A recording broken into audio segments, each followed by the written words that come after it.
Hey everyone, and welcome back. It's great to have you here for the second part of our IELTS series. In our first explainer, we really dug into a listening skill.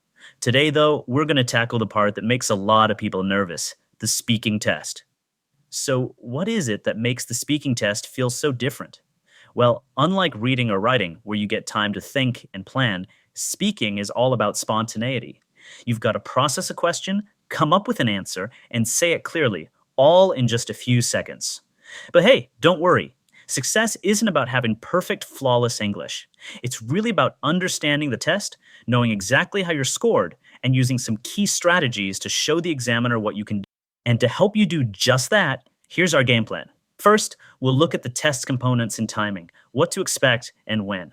Then, we'll get into the good stuff, specific strategies for each part to boost your score. After that, and this is crucial, we'll unpack the assessment rubric so you know exactly how you're being graded. And finally, I'll share some of my best insider tips for test day. All right, let's start with the basics. The whole speaking test is a one-on-one interview with an examiner, and it's all over in about 11 to 14 minutes. I know, it sounds super fast, right? But understanding the structure is the key to feeling confident and in control. The test is broken down into three distinct parts. Part 1 is a general introduction and interview, which lasts about 4 to 5 minutes. Just think of this as a warm-up. Part 2 is what we call the individual long turn. This is where you speak for up to 2 minutes on a topic, and the whole part takes about 3 to 4 minutes, including your 1 minute of prep time. And finally, Part 3 is a two-way discussion that follows up on the topic from Part 2, and that'll take another 4 to 5 minutes.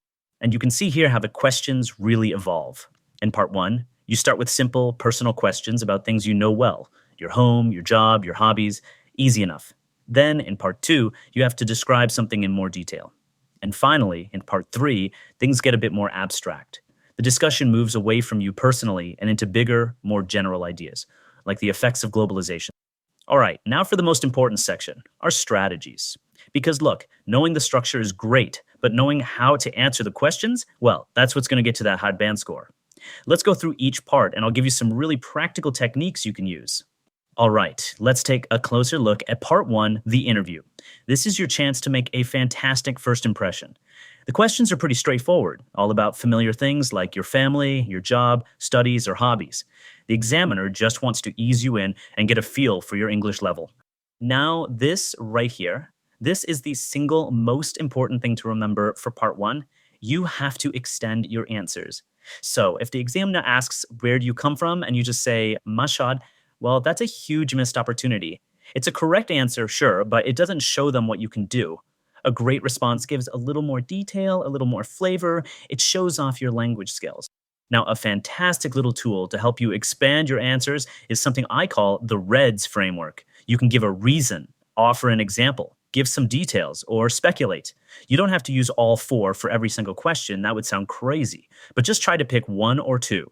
So if they ask about your favorite food, you could give a reason, because it reminds me of family celebrations, and add a detail. It's a rich dish with lots of spices. See? It's that easy. Okay, on to Part 2, the long turn. You get a topic, you have 1 minute, just 60 seconds to plan, and then you have to talk for up to 2 minutes. So with that clock ticking, what is the absolute best way to use that minute? Okay, picture this. The examiner hands you this card. You have to talk about an important year in your life. Your 1 minute prep time starts now. What do you write on your paper? This is what your plan should look like. Now look closely. What do you not see? Full sentences. This is the biggest mistake people make. They try to write out their whole speech. No. Your only goal is to jot down keywords and short phrases that will jog your memory and give your talk some structure. So how many words are we talking about? Just aim for around 20 words. That's it. This isn't your speech. It's just a little map to guide you. Thinking about it that way makes it a whole lot less stressful, doesn't it? All right, you've made it through your long turn. Now you're on the home stretch, Part 3. This is where it becomes a two-way discussion again. The examiner is going to ask you some more abstract questions, usually connected to the topic from Part 2. This is your big chance to show off your ability to really discuss ideas and justify your opinions.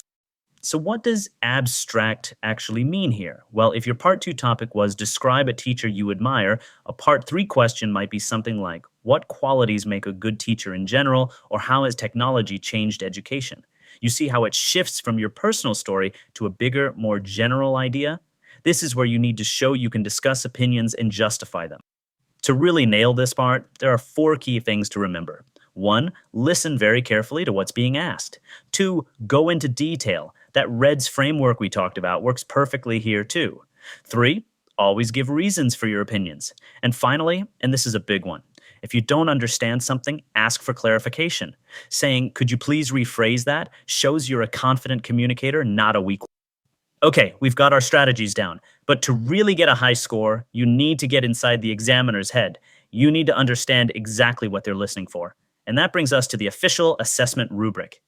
You are scored on these 4 areas, and only these 4 areas. We call them the 4 pillars. They are fluency and coherence, lexical resource, which is just vocabulary, grammatical range and accuracy, and pronunciation. And here's the kicker. Each one is worth exactly 25% of your final speaking score.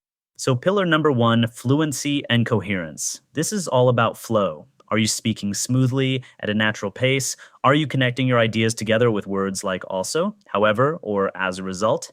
It's about making your speech easy for the listener to follow. Next up, lexical resource. This is your vocabulary. It's not just about using big words. It's about using the right words. To get a high score here, you need to show a good range of vocabulary and maybe even use some natural-sounding idioms or phrases. Pillar number 3 is grammatical range and accuracy. Notice there are 2 parts to them. It's not just about being grammatically correct. It's also about showing a range. Are you using different types of sentences? Some simple, some complex. That variety is what shows the examiner you have real command of the language. And finally, pronunciation. Now, listen carefully. This is not about your accent. You do not need a British or American accent. It's simply about clarity. Can the examiner understand you easily without having to strain? That's all that matters.